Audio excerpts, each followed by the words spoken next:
This is Wrigley, and this is Wrigley's roadmap to success. I'm going to go ahead and just step on this because I'm not sure if you can be completely free. Her guardians are not out here. So basically, I started off the session by, we talked a little bit about Wrigley's backstory. Wrigley was kind of, was found by the side of the road, and so probably had a little bit of a stressful childhood to begin, or puppyhood.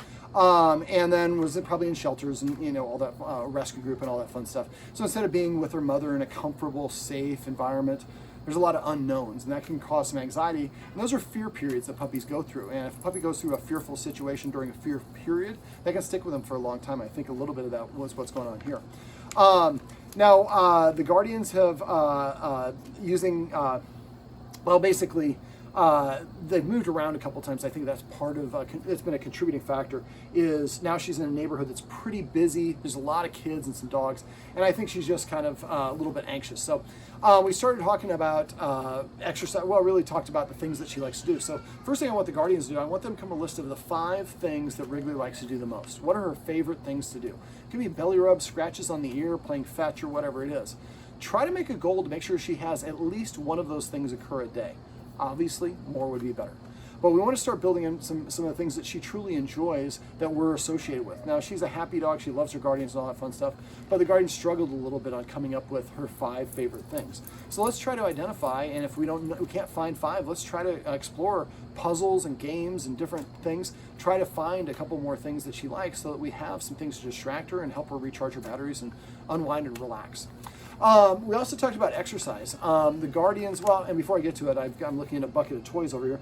Dogs should have at least 20 toys, and unless they're not into toys. That's why it's important to get so many puppies to get around a lot of toys, so they become chewaholics of chewing the right things.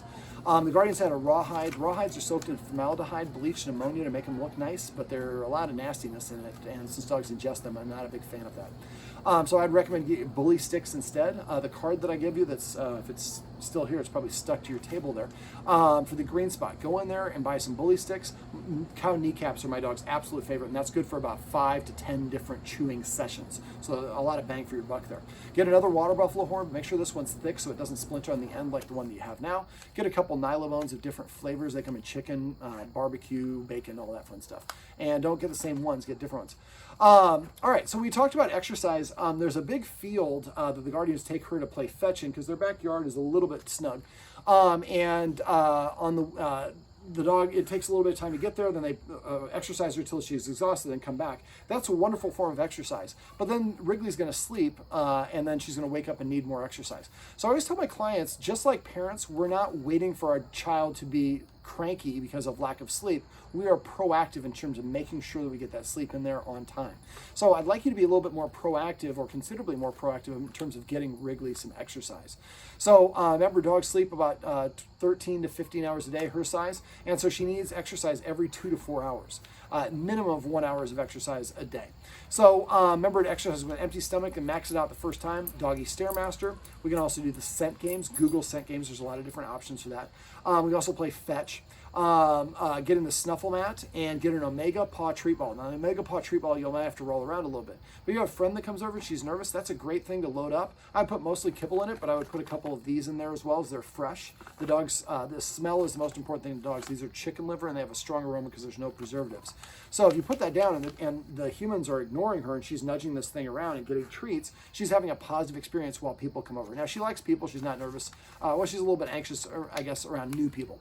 So when you have new people come over, remember, don't pet her, tell them not to try to pet her, don't try to look at her, don't try to talk to her, don't try to entice her to come to you. The best thing they can do is completely ignore her. Wait for her to come towards them on her own.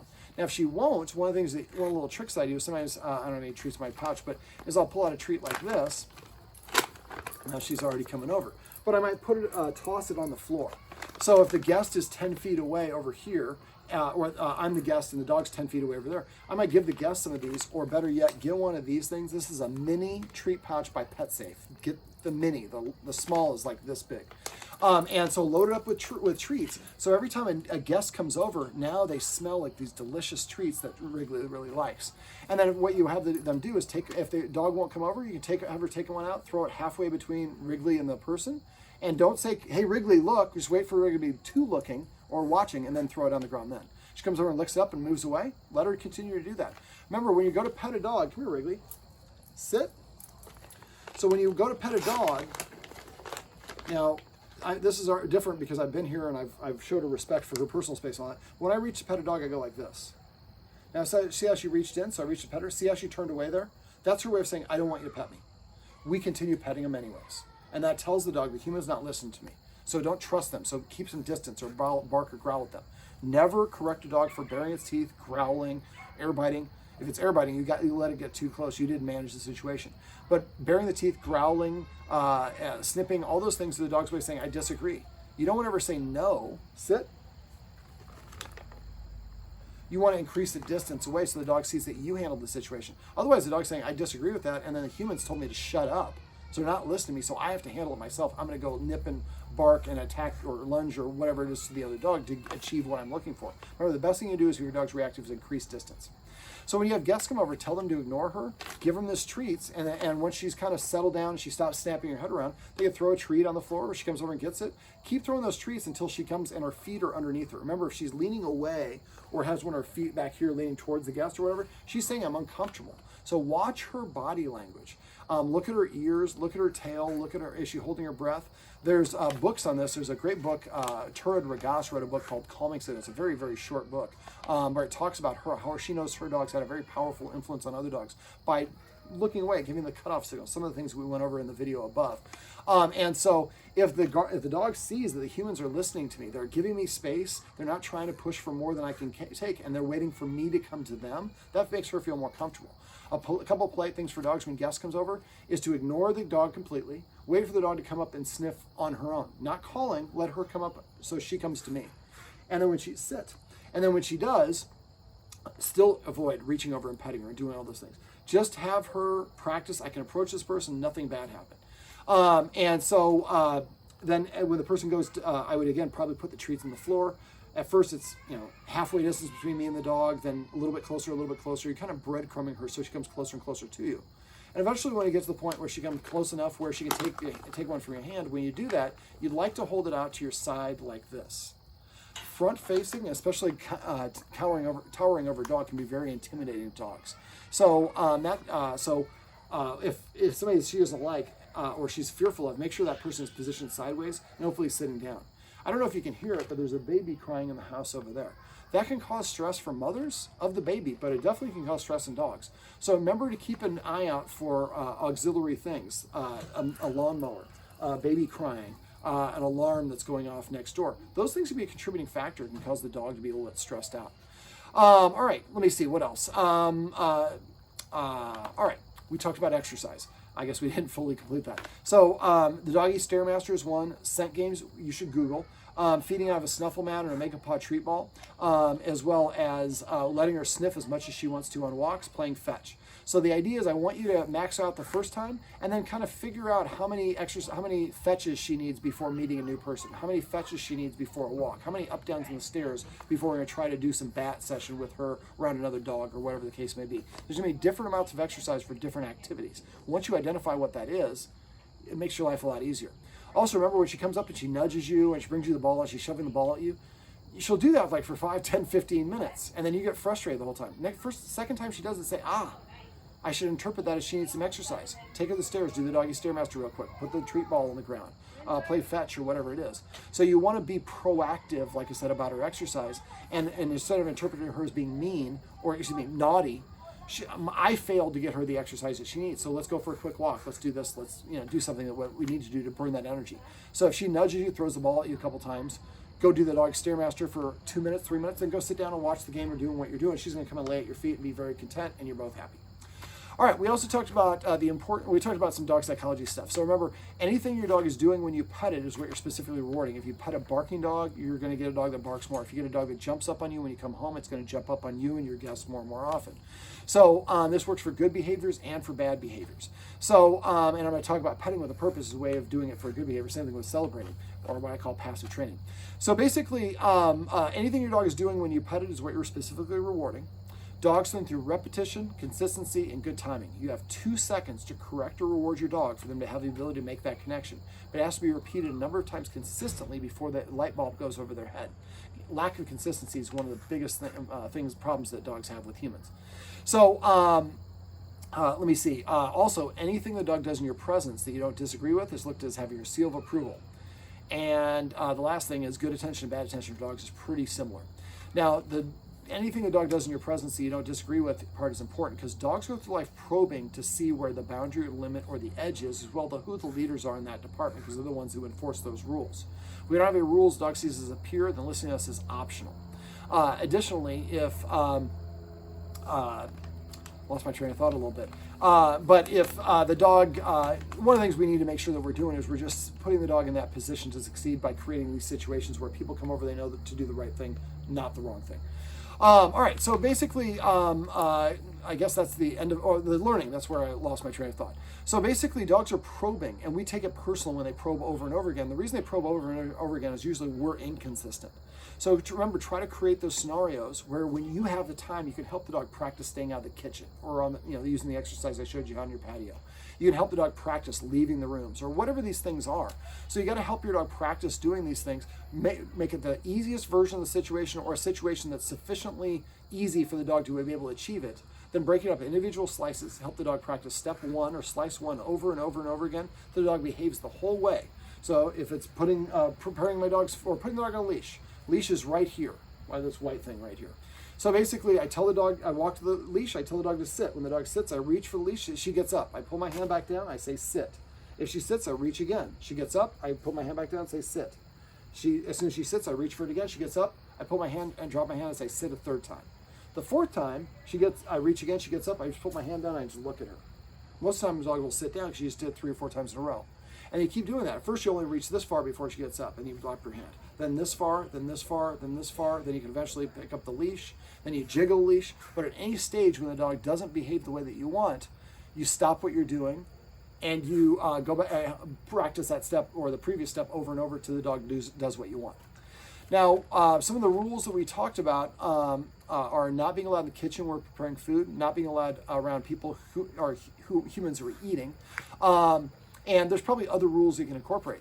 We also talked about premax. Premax means that premax principle is one less desirable behavior earns you a more desirable behavior. So when you're playing fetch with her, she brings you back the ball, she drops the ball, tell her to sit. When she sits, pick up the ball and throw it. So less desirable behavior, you sitting or laying down like that, causes me to pick up the ball and throw it for you. So you do something for me, I do something for you that you like. So this is a great way to help the dog start to see and identify you as a leader without being forceful or dominant or punishing or any of those old methods we don't use anymore. So the dog's gleefully, after a while, the dog will just come and spit the ball out and sit down and be like, all right, I sat, let's go ahead and throw it. And then you can ask for other things. So sit, now I'm asking for a lay down or whatever it is. Don't always ask for more criteria. Sometimes you just do what you got to do. But the idea is to help the dog practice exercises where the dog sees that doing what you want gets them something that they want. That makes them more likely to want to do the things they want. It also helps them see and respect you more as a leader. So for examples of premax, you can do one for the door. Now, a premax just means if you do the less desirable behavior, you get the more desirable behavior. The way I've made it into a rule, and I've morphed the principle a little bit, so I go to the door, I tell the dog to sit one time. If it doesn't sit within 2 seconds, I sit down nearby and I wait 1 minute. After 1 minute, I get up and I go back to the door and command the dog again, sit. The dog sits, I open the door. If it does not sit within 2 seconds, the first and only time I say it. Remember, don't repeat commands. The more you repeat it, the less you mean it. If it doesn't sit down, then I sit down this time for 2 minutes. And then next time I sit down for 4 minutes, then for 8 minutes. I keep double length of time, but as soon as the dog does what I want, I open the door and it gets its freedom. Remember to use, make a list of the official command words and do that separately. So each one of you make your own list. Don't tell each other what it is of all the commands that she knows. And then with the official one-word commands for each command, then compare lists. I bet you half of your list are going to be different. And so that's confusing for her. So if you guys all get on the same page, we always say come, we always say here, we always say down, or whatever the case may be, it makes it a lot easier for her to understand and perform, and takes a lot of the stress and frustration out, and that's going to help with her dog reactivity problem, a lot of the other things that you have going on, her insecurities. So watchwords. Also make, I say vocabulary if somebody's using the wrong version of the word, or they're saying come here and the word is come. I say vocabulary, I say, thank you, come. I also say Scrabble if you're using too many words. Hey, Wrigley, come here. That's too many words. Now, she's probably going to come around the corner here in a second, but that was too many words. It's much easier for her to remember just here. So vocabulary means you use too many words. Repeat or rerun, you're repeating the command word multiple times. And so basically, that's kind of, those are the watchwords. So remember, use a pre-mac principle when you're preparing food, when you're putting her on a leash, when you're playing fetch, when you're putting the food bowl down, all those fun things. So the more that you have her asking to do things and following the rules, the more she's going to respect you.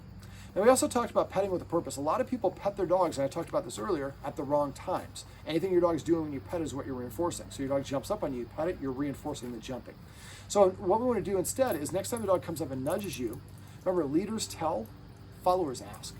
So next time she nudges you, give her a counter order like this. She nudges me, sit. Well, I did it prematurely. Sit. And then I pet her. So if she tells me what to do, nothing happens. But if I tell her what to do, well, other than I give her a counter order, and if I tell her what to do and she does it, she gets a reward. Hey, buddy. I have the neighbor dog here too. And so after a while, the dog will recognize, I can't tell humans what to do anymore. I have to ask, and better than ask, I have to pay them for the privilege of their attention. And she'll start coming up and sitting down to prepay for the attention. When she does, make sure you pet her. Remember to try to pet her under her chin, avoid petting on top of her head. Avoid petting her on top of her head at all costs. You can pet her anywhere else, but if all things are equal, pet her on her chin because that'll create that nose up, that confident body mechanic of having the nose in the air. All right, so, and remember to use the watchword of paycheck. If you suspect someone's petting without a purpose, say paycheck that person, even if they are right. They have to stop what they're doing. Tell her to sit. When she sits, pet her under her chin. Then you say, actually, I asked her to sit and you missed it, but thanks for reminding me, even if they did it right. We also went over celebrating the things the dog does that we like. Most of us create a situation where the dog comes to us, we ignore it. It sits at our feet, we ignore it. It lays down on our feet, we ignore it. It drops a ball, we ignore it. But boys, as soon as it starts barking or growling or scratching the door, we correct it. Good attention, bad attention, similar. So now I'm being rewarded for doing the things I don't want. So if I want my human's attention, I'm going to scratch at the door or bark at the door or chew the carpet or whatever it is. Passive training is what I like to call this, but basically what we're doing is we're celebrating the things the dog does when it on its own. So right here, come. I didn't ask her to come. I didn't show her a treat. She came on her own free will. When she did, I petted her under the chin, and I said, come right before I started petting her. Remember, the order is right before the dog does it, you say the word or at the same time they do it. So if I'm asking her to sit, if I say sit, right before the butt hits the ground, I would say sit again if I need to. But if it's in a 2-second window, I just say sit. When the butt hits the ground, then I put the treat in her mouth. If she's coming to me for passive training, I wait for her to get within maybe half a foot of me. As soon as she does, I say come, and then I pet her or give her a treat or whatever it is. So I asked you earlier what she could do to make you happy, and you guys struggled. Well, if you start petting, passively training her, so every time she comes to you, you pet her. Every time she sits, you pet her. Every time she lays down, you pet her. She takes a poop, you say the word poop and pet her afterwards. Probably not during. She brings you a toy. Name all your individual toys. Every time she brings the striped thing, call it zebra, Jack Black, or whatever it is. So you're building this vocabulary. When my dogs eat, I say grub, feast, and lasagna. Each of my dog has its own unique word. So come up with your favorite dish. Every time she takes her first bite of food, say meatball. After a while, you say meatball. She goes, that means I get to go eat. So the idea for these things is to create this situation where the dog knows what you want to do, because those are the things that get your attention. And if it does the wrong thing, nothing happens, and we kind of rearrange the situation so the dog doesn't have the opportunity to do the wrong thing again by removing access or whatever it is.